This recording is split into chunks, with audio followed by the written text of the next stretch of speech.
South ఇండియాలోని అతి తక్కువ ధరలకి రత్నాలను అందించే ఏకైక సంస్థ 6JVR. అమ్మ వాళ్ళు ఎక్కడ ఉంటారండి ఇప్పుడు? వరంగల్లో ఉంటారు. సిస్టర్ కి మ్యారేజ్ అయిపోయిందా? రీసెంట్ గా March 2 అయింది. రీసెంట్ గా మ్యారేజ్ అయింది. ఓకే. సో బాధ్యతలన్నీ అయిపోయినాయా, ఇంకా ఉన్నాయా? బాధ్యతలు అంటే ఇంకా ఎప్పటికి ఉంటాయి, బట్ ఇంకా ఉంటది కదా, ఇంకా చాలా ఉంటాయి కదా. సో ఒక ఇల్లనే కొనుక్కున్నారా? లేదు, రీసెంట్ గా నిన్ననే ఇది ఫ్లాట్ ఉంటే అమ్మినాం. అసలు క్వశ్చన్ కి సంబంధమే లేదు కదా. కొనుక్కున్నారంటే రీసెంట్ గా అమ్మినామంట. ఫ్లాట్ ఉంటే ఎప్పుడంటే డాడీ చనిపోయిన తర్వాత ఒక 2 లక్షలు ఏమో PMJJY ప్రధాన మంత్రి వచ్చింది, ఇంకా 2 లక్షలు ఏమో ఏంటది LIC వచ్చింది 4 లక్షలు, తర్వాత ఇంకేదో ఉండే మహిళా సంఘంలో 1-2 లక్షలు, అట్లా ఇట్లా కలిపి ఒక 12 లక్షలు పెట్టి ఒక ఫ్లాట్ తీసుకున్నాము. డాడీకి గుర్తుగా పేరుగా ఉండాలని చెప్పేసి తీసుకొని రీసెంట్గా ఈ 5 సంవత్సరాలు అవుతుంది. చనిపోయిన తర్వాత 5వ సంవత్సరం, ఈ July 25th వస్తే, సో 5వ సంవత్సరం. సో ఇంకా ఇక 17 lakhs ఏమో అయింది. చెల్లి పెళ్ళి అవి అయినాయి కదా. సో ఇక అట్లా కూడా చెల్లి పెళ్లి కోసం ఇల్లు అమ్మేశారా? ఇల్లు కాదు, ఫ్లాట్, ఒక 100 గజాలు. పెళ్ళి అయిపోయింది. సో దట్ కొంచెం ఖర్చులు అవి ఉంటాయి కదా అనుకొని ఇక తీసుకున్నా. అండ్ ఇంకోటి ఏంటంటే నా రైడ్ ఉంది ఇప్పుడు. కాదు, ప్రతిసారి రైడ్ వెళ్తున్నారు, వీడియోస్ చేస్తున్నారు. ఇక్కడ కరెన్సీ వేరు, అక్కడ కరెన్సీ వేరు. మీరే అన్నీ పెట్టుకోవాలి. మీ లైఫ్ స్టైల్ మీరు చేంజ్ చేసుకోవాలని వెళ్తున్నారు. ఆ రైడ్ ఖర్చు కూడా చాలా అవుతుంది. మీకు మనీ ఎక్కడి నుంచి? ఇప్పుడు ఫ్లాట్ అమ్మింది అందుకోసమేనా?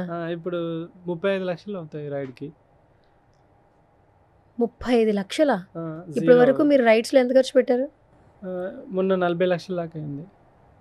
అంటే అంత ఖర్చు పెట్టిన తర్వాత హ్యాపీనెస్ కోసం ఇదంతా? ప్యాషన్ అంతే, ఇంకేం లేదు. ప్యాషన్ కోసం 40 లక్షలు ఖర్చు పెట్టారు. ఖర్చు అంటే 40 లక్షలు అయితే నాకు కూడా తెలియదు. వెళ్తూ ఉన్నా, యూట్యూబ్లో నెలకు 1 లక్ష వస్తుంది. ఇన్స్టాగ్రామ్లో ఎప్పుడైనా, చాలా రేరు, నేను చేయను ప్రమోషన్స్. ఏదైనా పనికి వస్తుంది అని అంటే జనాలకి ఏదైనా చేస్తా అంటే చేసా. వాళ్ళు లైక్ ఒక 10-15 అంత ఎక్కువ కూడా తీసుకొని నేను 10-15-20 అంతే లాస్ట్. సో అట్లా ఎప్పుడైనా ఇన్స్టాలో నెలకు 1, 2 నెలలకు 1, 2 వస్తే అది జస్ట్ అప్పటి వరకు ఖర్చులకు వెళ్ళిపోతుంది. ఇంకొకటి ఏంటంటే ఇప్పుడు 4 సంవత్సరాలు, 2 సంవత్సరాలలో నాకు మొత్తం యూట్యూబ్ ఇన్కమ్ ఇన్ని సంవత్సరాలు కలిపేసి 11 lakhs ఏమో వచ్చినట్టున్నది. 11 లైఫ్ టైంలో చూసిన 11 lakhs ఏమో వచ్చింది. అది అయిపోయింది. తర్వాత ఇంకా అంతకుముందు ఇన్స్టాలో కూడా డబ్బులు ఇస్తున్నాడు, 80,000 దాకా ఇచ్చిండు ఒకసారి, ఒక 6 నెలలకు కలిపి. తర్వాత ప్రమోషన్స్ అవి ఇవి చేసినా కానీ అంత ఎక్కువేం రాలేదు, 2 లక్షలు 3 లక్షలు రావచ్చు ఈ 4 సంవత్సరాలలో. తర్వాత ఎవరైతే పీపుల్ ఉన్నారో, ఇప్పుడు ఆస్ట్రేలియా వెళ్ళాను. ఆస్ట్రేలియాలో కింద గ్రేట్ ఓషన్ రోడ్ నుండి పైన బ్రిస్బేన్ వరకు దొక్కాను, అరౌండ్ 3000 kilometers. ఈ 3000 kilometersలో నాకు కొన్ని వేల మంది పరిచయం అయ్యారు. సో అది లోకల్ పీపుల్, లైక్ ఆస్ట్రేలియన్సే కావచ్చు, లేకుంటే మన ఇండియన్సే కావచ్చు. కొన్నిసార్లు చాలామంది లైక్ మనీ హెల్ప్ చేస్తారు, కొన్నిసార్లు ఫుడ్, షెల్టర్, స్టే హెల్ప్ చేస్తారు. ఇట్లా ప్రతి కంట్రీలో చాలా వరకు, అంటే ఎక్కువ ఆస్ట్రేలియాలో జరిగింది. ఇలా ప్రతి కంట్రీలో కొంచెం ఫుడ్, ఇప్పుడు నాకు ఒక హోటల్ పోయి ఉండాలంటే జపాన్ లాంటి కంట్రీలో ఎంత లేదన్నా 5-6 వేలు ఉంటుంది ఒక రోజుకి. 3-4 వేలు అన్నా మినిమం లోయెస్ట్ బడ్జెట్లో ఉంటుంది. సో అట్లా 4-5 వేలు పెట్టాలి. అండ్ నేను కనీసం స్నానం చేయాలి కదా 2-3 రోజులకన్నా.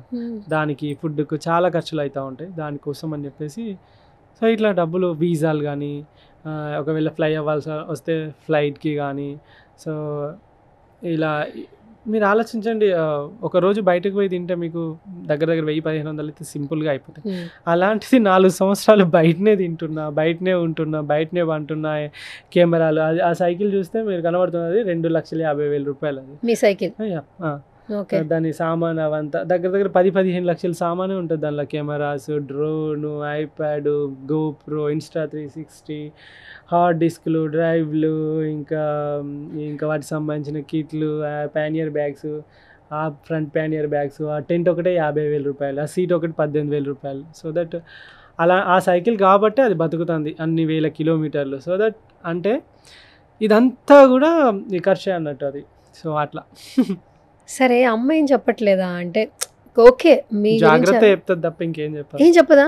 లేదు, అందరు పిల్లల్లాగా నాతోనే ఉండాలి, మంచిగా పెళ్లి చేసుకోవాలి, మంచిగా జాబ్ చేయాలి. మా అమ్మ ఎట్లా అంటే నా కొడుకు ఎక్కడికి పోయినా వస్తాడు అని చిన్నప్పటి నుండి నేను ఆమెకు చూపెట్టింది అదే. లైక్ చిన్నప్పటి నుండి వీడు ఎక్కడైనా బతుకుతాడు, ఏడ పడేసినా వస్తాడు అని, ఎంత కొట్టినా చావని పామని RGV గారి డైలాగ్ ఉంటుంది కదా, అట్లా వీడు ఏడిపోయినా వస్తాడు అని చెప్పేసి ఒక నమ్మకం వాళ్ళకి క్రియేట్ చేశాను. సో దట్ తను హ్యాపీ. అండ్ తను ఎలా హ్యాపీ అంటే ఈ రైడ్ చేసిన తర్వాత ఇంటికి వచ్చిన తర్వాత చాలామంది తనని మీ కొడుకు చాలా గొప్పగా చేస్తున్నాడని తనకు చాలామంది చెప్తా ఉండడం కానీ చుట్టుపక్కల వాళ్ళే తనకు మీ వీడియో చూసిరా మీ కొడుకుది అట్లా మా మేము చదువుకోలే అన్నట్టు.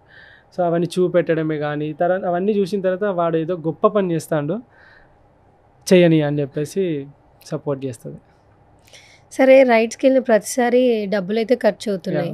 మరి ఇప్పుడు అరేంజ్ చేసుకున్నారు, మళ్ళీ ఇంకా ఖర్చు అవుతాయి. ఎక్కడి నుంచి తెస్తారు? ఇప్పుడు ఉన్న ఫ్లాట్ కూడా లేదు. ఇంకెవరి నుంచి సహాయం అందుతుంది? అందుతుంది ఆటోమేటిక్గా.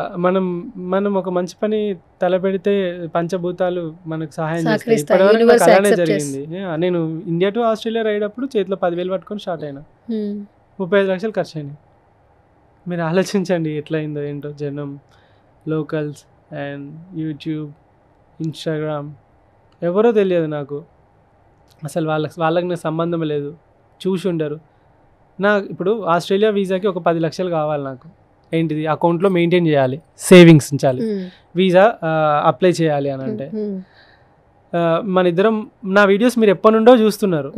మీరు సడన్గా ఫోన్ చేసి అన్న, మామూలుగా ఒక సిస్టర్ రిలేషన్, అన్న నీకు డబ్బులు కావాలి అకౌంట్లో, నేను 10 lakhs ఇస్తా, మళ్ళీ వచ్చినాక వీసా వచ్చినాక ఇచ్చేయన్న అని చెప్పేసి వేస్తారా ఎవరైనా? ఎవరెవరు అట్లా వేసిన వాళ్ళు ఉన్నారు. నాకు 10 lakhs 10 lakhs, ఒకరు 8 lakhs, మళ్ళీ వీసా వచ్చినాక ఇచ్చేసిన కూడా. తీసుకున్న కనీసం వాళ్ళని ఇంతవరకు చూడలేదు, మాట్లాడలేదు, కలవలేదు. ఓన్లీ అంటే నన్ను ఫాలో అయ్యేవాళ్ళు ఎంతమంది ఉన్నారు అబ్బా? అలాగా లక్షల మంది ఉన్నారు. అంతేందుకు ఇప్పుడు యూరోప్ వీసాకి 6 లక్షల రూపాయలు యూఎస్ నుండి వేసింది. వీసా వచ్చేదాకా యూకే వీసాకి అకౌంట్లో ఉండాలి కదా. వచ్చినాక ఇద్దులే అన్న ఉండని, నా అకౌంట్లో ఉంటుంది, నీ అకౌంట్లో ఉంటుంది అని చెప్పేసి. వాళ్ళతో కమ్యూనికేషన్ కూడా లేదు, కనీసం రోజు కూడా మాట్లాడరు, ఫోన్స్ లో కూడా. ఆ రోజు చేసినా కానీ ఇంతవరకు మెసేజ్ లేదు. మళ్ళీ అతను అందరు అబ్బాయిలేనా? మాలాంటి అమ్మాయిలు హెల్ప్ చేశారు. ట్రై చేస్తాను సౌమ్య అని చెప్పేసి ఒక అమ్మాయి ఉన్నారా కరీంనగర్, మంచిగా అన్న మంచిగా మాట్లాడుతుంది.